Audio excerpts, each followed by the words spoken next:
कांवड़ यात्रा का धार्मिक और सांस्कृतिक महत्व तो सब जानते हैं, लेकिन क्या आपको पता है कि इसका वैज्ञानिक महत्व भी प्रमाणित किया गया है। कांवड़ लंबी पैदल यात्रा है जिसमें पानी से भरा एक सजाया हुआ बर्तन ले जाना शामिल है और उससे जुड़ी भक्ति हिंदू श्रावण मास के दौरान मन और शरीर पर सकारात्मक प्रभाव डालती है। यह तीर्थ यात्रा आध्यात्मिक और शारीरिक दोनों लाभों के लिए की जाती है। तीर्थ यात्रा के दौरान लयबद्ध मंत्रोच्चार और आवश्यक एकाग्रता के मनोवैज्ञानिक लाभ होते हैं, जबकि शारीरिक गतिविधि चयापचय और हड्डियों के स्वास्थ्य में सुधार करती है।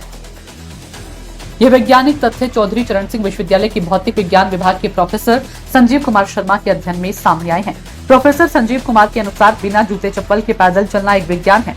अक्सर इसका पालन विशेष रूप से घरों, मंदिरों या कांवड़ यात्रा में किया जाता है।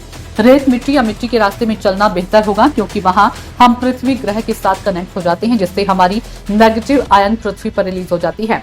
बरसात के मौसम में आकाशीय बिजली गिरने पर सभी नेगेटिव आयन तांबे के तारों के द्वारा पृथ्वी में चले जाते हैं और इमारत की सुरक्षा करते हैं। ऐसे में सभी ऋणात्मक आयन पृथ्वी में समा जाते हैं, जिससे इमारत सुरक्षित रहती है। प्रोफेसर संजीव कुमार शर्मा 1991 से विद्युत चुंबकीय सिद्धांतों का अध्ययन और अध्यापन कर रही है। सभी विद्युत चुंबकीय विकिरण उत्तरी ध्रुव से उत्पन्न होते हैं और दक्षिणी ध्रुव पर समाप्त होते हैं। ये चुंबकीय प्रभाव पृथ्वी के मूल पदार्थों में खनिजों की मात्रा और प्रकार के आधार पर भिन्न होते हैं। इसी अवधारणा को ध्यान में रखते हुए अतीत में भारत और विदेशों में कई प्रसिद्ध मंदिरों का निर्माण किया गया है। जब भी हम इन विशेष मंदिरों में जाते हैं तो विभिन्न नकारात्मक ऊर्जा दूर हो जाती है और किसी न किसी तरह हमें स्वास्थ्य में सुधार होता है। कांवड़ यात्रा गोमुख, ऋषिकेश, हरिद्वार सहित पहाड़ों से स्वच्छ जल लाकर शिवलिंग पर चढ़ाया जाता है। शिव मंदिर की संरचना आमतौर पर इस प्रकार बनाई जाती है कि शिवलिंग को केंद्र में रखकर उसकी परिक्रमा की जाती है। मंदिर की छत के केंद्र में धातु का कलश या त्रिशूल स्थापित किया गया है। इसका अर्थ है कि सभी चुंबकीय प्रवाह धातु के कलश के केंद्र से जुड़कर 30 डिग्री के कोण पर पीछे की ओर गति करती हैं और ये प्रवाह तीर्थ यात्रियों के सिरों पर पड़ते हैं और नकारात्मक ऊर्जा को मुक्त करते हैं। ये भौतिकी, पदार्थ और प्रकाशिकी की नियम है। इससे होता है शारीरिक स्वास्थ्य लाभ। प्रोफेसर संजीव ने बताया कि आदतन जूते के उपयोग से पैर की संरचना प्रभावित होती है, जिसमें तीव्र जोखिम से पैर की स्थिति और यांत्रिकी में बदलाव देखा गया है।